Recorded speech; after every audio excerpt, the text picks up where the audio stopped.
When I was 16, I was throwing 78 miles an hour. 16 months later, I was an 18-year-old throwing 96 miles an hour, and I followed a step-by-step process, which I'm about to get into so you can just copy me. So the way I like to look at it is in two parts, and this is a very simplistic view of gaining pitching velocity. But honestly, if you're a guy who throws, under 95 miles an hour, you're not at like a really advanced level yet, this is what you should be following. The first step is to build the frame. Build the frame to be able to throw at a higher velocity. Now, what does this mean? It means building up your body to be able to produce enough force to be able to throw at a higher speed. And so let's just say you had perfect mechanics, but if you're super weak and you didn't have the body to be able to throw hard, you're probably not gonna throw hard, right? If you're super slow, your body composition isn't there, you don't have good strength, you don't have good force production, like even with quote unquote perfect mechanics, which don't really exist, but like really great mechanics, you're probably still not gonna throw gas, And so the first part is you actually have to develop the frame and the body to be able to throw harder. Now, what does this mean? You're probably super inexperienced, and so first off, we're gonna get into the weight room, right? I would recommend, 15, 16, that's a safer age to be able to go into the weight room. I wouldn't recommend something super early. I'd make sure to create like a really good strength base if you're 12, 13, 14, bodyweight calisthenics, which can be really useful to build a really good foundation. But once you built that foundation, now let's start getting into the gym. And the first thing that we want to be working on with someone like that is strength and absolute strength. And so basically we just want to make you stronger and start to build a little bit muscle, right? And so how do we do this? Well, the best way to do it is progressive overload. So you probably heard this a lot, but this is the best thing for an inexperienced lifter to be doing. You might go into the gym and start on some squats. And when I was 16 throwing 78 miles an hour, I could barely put 45s on each side. So 135 pounds, and that was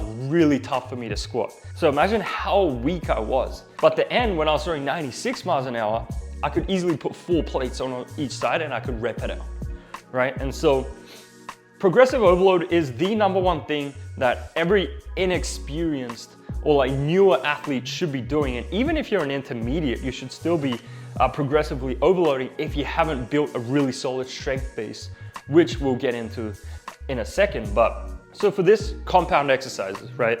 Squats, deadlifts, bench, chin-ups. You want to get really strong in all of these compound exercises to build a strength base.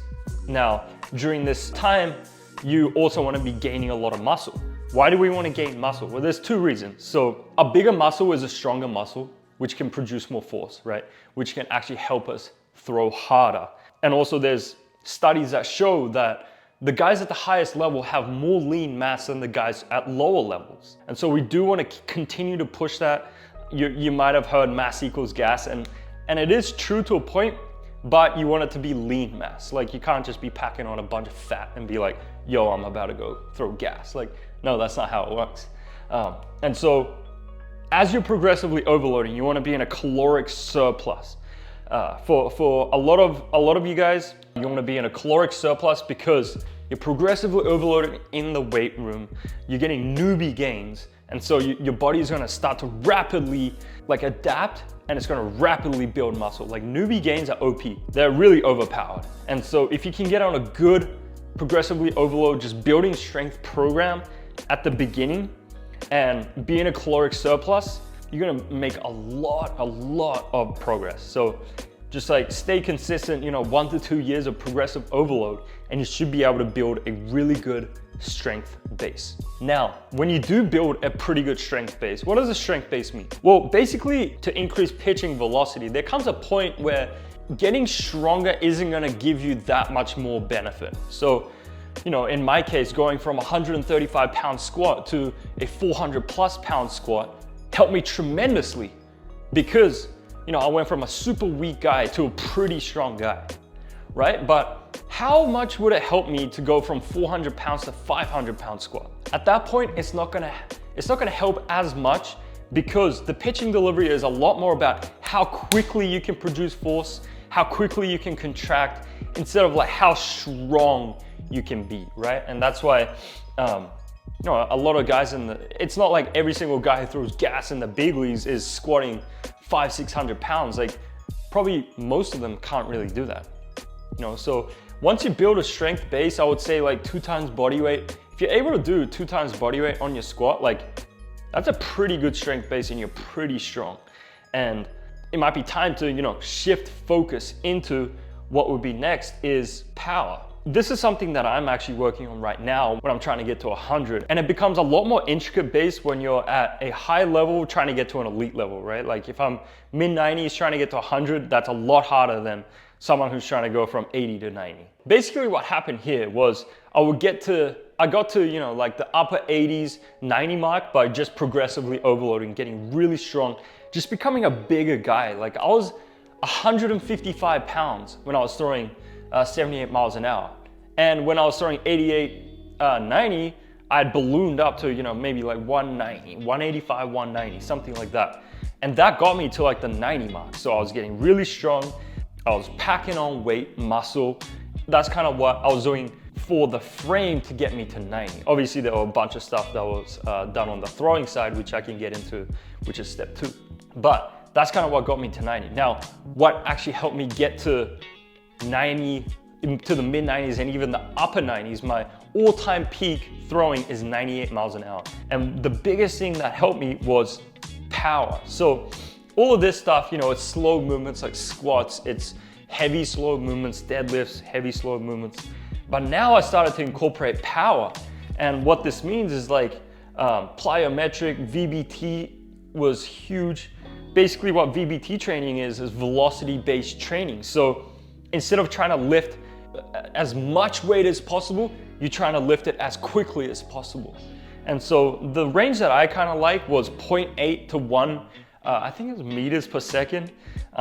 Whatever metric that all of these VBT machines use, that's the threshold that I used to use. So it was like 0.8 to 1. And so what this means was pretty much just using 50 to 70% of your 1 rep max in weight and just lifting it as quickly as possible. And so what does this do? This basically just develops, number 1, the ability for your brain to turn on your muscles quicker. Let's say you're doing a bench, like literally the squat, right? And instead of just being like here and then you're going slow, if you're doing VBT, it's more like, right? And you're going quickly as possible. And it strengthens the ability for the brain to turn on the muscle as quickly as possible. Basically, working on rate of force development as well. And so it's teaching you how to move quickly and move a little bit more explosively rather than just moving heavy weight. And so, you know, the biggest thing that I started doing to get to the mid 90s and the upper 90s was incorporating velocity-based training and a lot of jumps. So plyometric jumps, weighted jumps. I remember when I was throwing 98, I could jump squat, 350 pounds on my back, I could jump and get off the ground. That's how much power I had. And that's something that I do not recommend. It's something that messed up my back. Right now, I would recommend a belt squat, right? Where it's loaded here instead of actual loading, like loading your spine. It's just not a good thing. I had back surgery, it was just messy. So get the belt squat right here, load it up and like jump. And like that develops crazy horsepower. But you know, basically once you develop a strength base, start to get into a lot more power and velocity-based training and speed type training, even like impulse type training, which was something that I'm really diving into now, which is even lighter than 50 to 70% body weight. It's more just like, you know, lighter jumps, plyometric stuff, even like assisted jumps where you have the band and it's propelling you forward. And so basically you're trying to get your body to start moving quick and train it to be a little bit more quicker. And so this is kind of the progression that a lot of people take when they're, you know, going through their velocity development training is firstly build a really good strength base, then convert that into explosiveness. And that's what I did where, you know, I got to 88-90 by progressively overloading, but to get above that, I had to incorporate a lot of VBT, plyometric, impulse type training to actually get there. Now, the last part with the frame is mobility. And so this is something that I think is extremely underrated. And it's something that I didn't really focus on when I was going through this journey, but I wish I had, just for safety and performance reasons. So with mobility, obviously mobility increases pitching velocity. Well, how? Basically, if you can get into deeper ranges of motion, let's say your pec. If you have good range in your pec and you're right here, then you have more space to apply force to the ball. Instead of if you're really tight, you could only get to here, then you can only produce force like from here to here. Instead, if you have all of this range, then you have all of this room. And the more time and space you have to apply force to the ball, the harder you throw. And so, you know, the pec was an example, but for me, like spinal mobility is a big thing, like thoracic extension. If I can get more here, then I have more room to be able to produce force. Instead, if I was super stiff and I couldn't even get into these positions, it would be here and I just have to throw. And so, yes, the weight room is super, super important, like strength, power, but don't forget mobility. And a couple ways I love to work on mobility. You know, I used to always do static stretching and be like, oh, I don't know why my mobility is improving. But I actually started doing this thing which I was introduced to by Knees Over Toes guy, which is weighted stretching. So basically, you grab weights and they pull you into deep ranges of motion. An example would be, you know, ATG split squat. So you have weights in both hands and then you go into a full split squat. I don't know if you can see, but it pulls your hip flexor into deep ranges of motion. Another one will be like for the pec, you know, like a weighted fly. I'm just holding it here and you have weights in your hand, so it's just pulling you into deep ranges of motion. Once I started incorporating a lot of these weighted stretching, my mobility improved by a huge amount. Like when I had back surgery, I couldn't even touch my knees right here. But I started to incorporate a bunch of stuff like the Jefferson curl, where I have weights and then I'm slowly going down. And now, as you can see, like I can go way further down than just this. I still don't really have great mobility going forwards, but it's way, way better. So as far as the frame goes, I would say work on strength, right? And then start working on power and speed, impulse type stuff, converting the strength into explosiveness, and all the while, make sure you're working on your mobility because it can only help. That's it for the frame. So the step 2 is the throwing and biomechanics part of things. And when I was going from 78 to 96 miles an hour, the program that I kind of was on was pretty basic, but the one thing that I did every single week was throw at a high intensity. And so what did I do? A bunch of pull downs and I did a bunch of plyo stuff. And so let's break down why I did these. For the pull downs, this is one of my favorite drills. It kind of gets a bad rep, but I really like it. And it was one of the biggest things that helped me go from make this jump from 78 to 96 miles an hour. And there are a couple reasons why. So with pull downs, I mean, it works on your athleticism, your explosiveness, and your sequencing. Like you're sprinting toward the target, turning, and then absolutely letting it rip. Like if you're unathletic, you can't sequence well, then you're gonna throw pus pretty much. But it taught me how to, you know, sequence it up, make sure that I'm relaxing at the right time. And just by doing that drill, it actually helped me on the mound, because a lot of this stuff that I'm about to talk about isn't like conscious, oh, I'm trying to do this, I'm trying to do that. It's more about the drill was putting me in positions to learn how to throw hard, okay? And so for the pull downs, the biggest things that I figured out with pull downs was like, I need to float into position. I need to relax until I throw. And so there was a point when I was, you know, making this jump where I'd be tense and I'd be sprinting, tense, and throw. And it was like 90. And it's like, you know, it's like, damn, how do I throw so slow? But then when I started incorporating, like making sure I'm relaxing, you know, relaxing until the last second, and then bang, then what happened was I'd sprint, turn, and then it was just float. And then as soon as my front foot would hit, I'd explode like my life depended on it.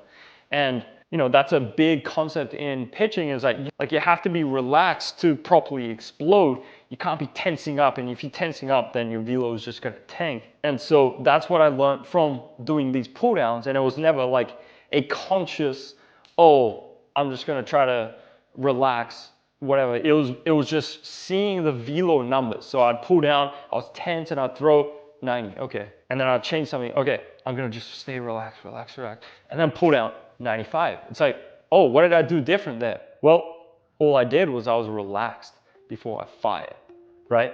And so another thing is lead leg block. I mean, pull downs, in my opinion, are one of the best tools to be able to develop a lead leg block. I mean, you're sprinting toward the target, you're creating so much linear momentum toward the target, and you have to stop it all with your lead leg, right? Like this lead leg, if it collapses and you can't stop it, then you're just not gonna throw hard.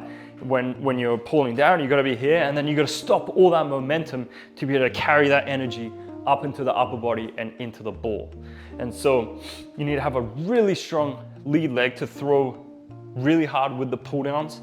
And this is what it taught me was, okay, I need to have a really strong lead leg to be able to block. And you know, this is how like something like this can come into the throwing side, is when, you know, I'm starting to develop a lot of strength, a lot of power in my lower body because I'm progressively overloading, right? I'm working on power and VBT training. And as I'm building this strength, then I'm starting to do pull downs where I actually can use that strength and power in my like lead leg block. And so all of these things start to come together. It's never gonna be one thing that's gonna, you know, get you a 5-mile-an-hour increase. It's gonna be working on everything at once. Those are a couple of things with the pull downs. I mean, it just teaches you intent as well and explosiveness. I mean, this is the drill that's gonna allow you to throw the hardest out of any drill, right? And so you're exposing your arm, your body to what it feels like to actually throw at that velocity. And so your body can adapt and kind of be like, okay, that's what it feels like. And we can try to adapt to that. You know, if you're throwing off the mound, you're only throwing, you know, upper 80s, you're throwing upper 80s, upper 80s, upper 80s. Like the body doesn't really know what it feels like to throw at a higher velocity. And so there's no stimulus to get there. Obviously you can keep working on mechanics and stuff like that. But for me, this is just pure output. And I think there's something to be said about just increasing pure output, especially for someone who isn't as advanced, right? It's a different story if you're throwing 96, 97 and you're trying to get to 100, like maybe you won't be ripping pull downs. But for me, it's something that was a huge part of my journey. You know, when I was throwing 96, I was able to pull down in the low hundreds. Like that's an extremely big amount of output. And that's pretty much what the pull downs taught me was output, you know, a couple, relax, and lead leg block. So the other thing that I did was plyos. So when I was making this transition from going from 78 to 96 miles an hour, I flew out to Driveline in Seattle. You know, looking back, it was like an all-star lineup of coaches there, right? Like there are a bunch of MLB pitching coordinators that were there that I didn't even realize. So it was a great environment. It's a little bit different now. But basically what I did was I would do plyos every single day. And why do we do plyos? Well, the purpose of the plyos is if we're trying to make a mechanical change, right? And if we try to do it with a baseball, well, there are preconceived things in the brain. Like the brain already has an idea of how to throw when you have a baseball in your hand. It's such a familiar motion. You've been doing it for your whole life. And so it's pretty hard to make a change there. But if you have a foreign object like a pliable, it kind of changes that feel for the brain. And it's like, oh, it's a little bit easier to make changes. Also, the different weights are really good for different things. Like the heavier balls I really like to, you know, pull you into deep ranges of motion and relaxing into deep ranges of motion. And then the lighter balls, like the gray ball, is teaching me how to relax. So if you tense up with the gray ball, then you're gonna throw slow. Like you need to really relax and then accelerate. And so there are a couple reasons why we do the plyos. Those are two. It makes it easier for you to make a change. And also it just teaches you, it's just like different stimulus, honestly, for each ball that you throw. With the Driveline set, I went from blue, red, yellow, gray.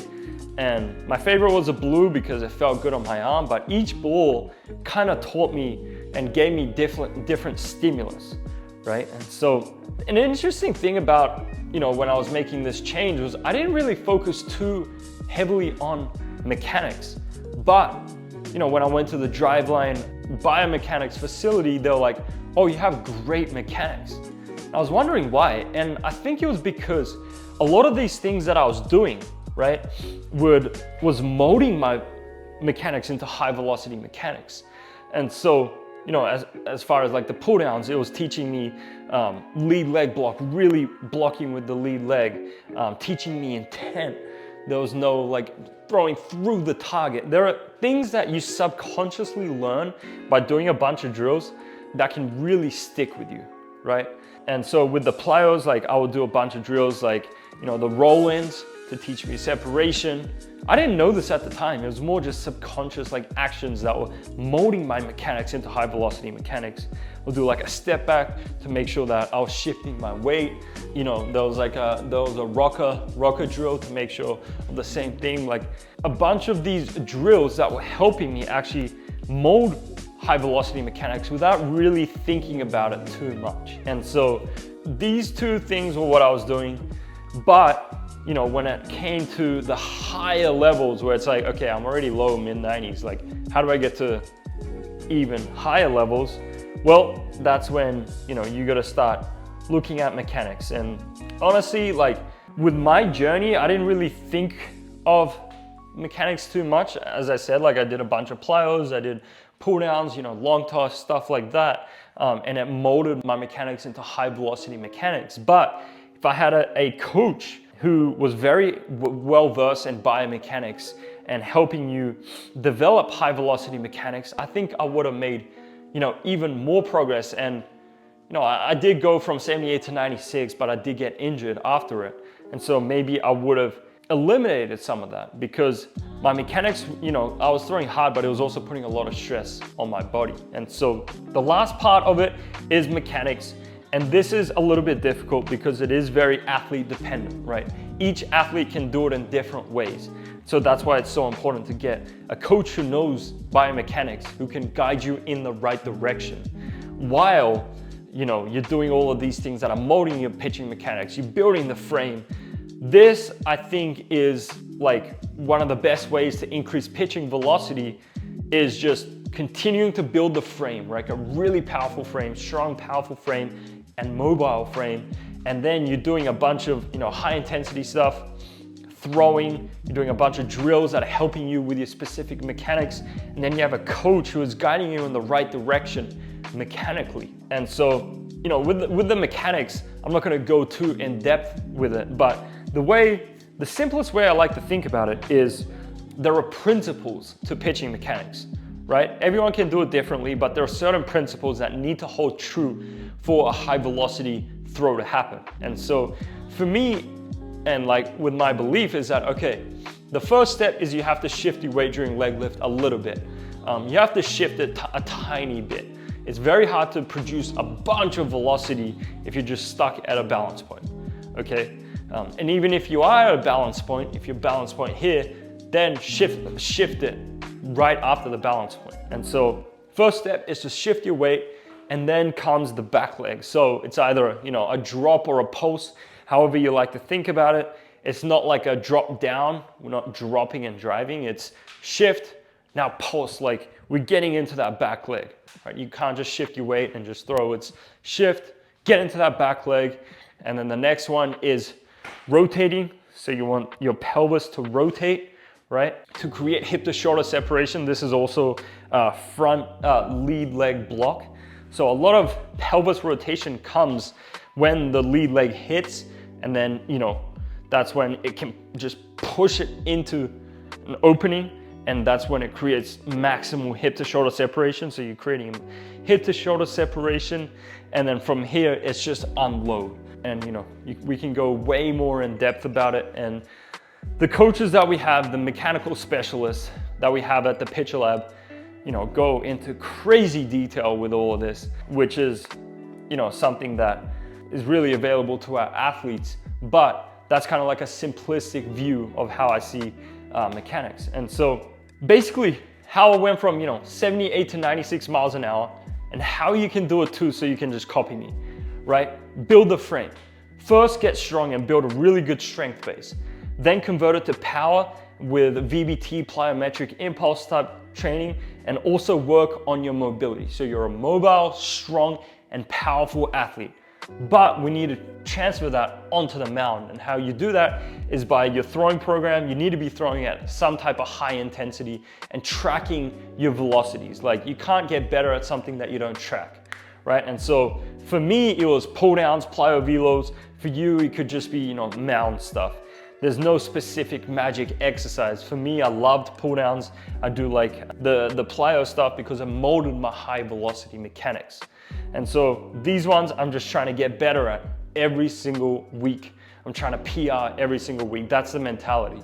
And after 3 to 4 weeks, I'm deloading and I'm back at it again. And lastly is keep optimizing mechanics. So the earlier you can really develop high velocity mechanics, optimize your mechanics, the less work it is on the back end, because you have like bad habits and stuff like that. And so the best way to optimize mechanics is to work with a coach who knows what they're talking about, because everyone can do it in their own way. There's no perfect set of mechanics. If you start messing around with it without someone who knows what they're talking about, it could really be disastrous.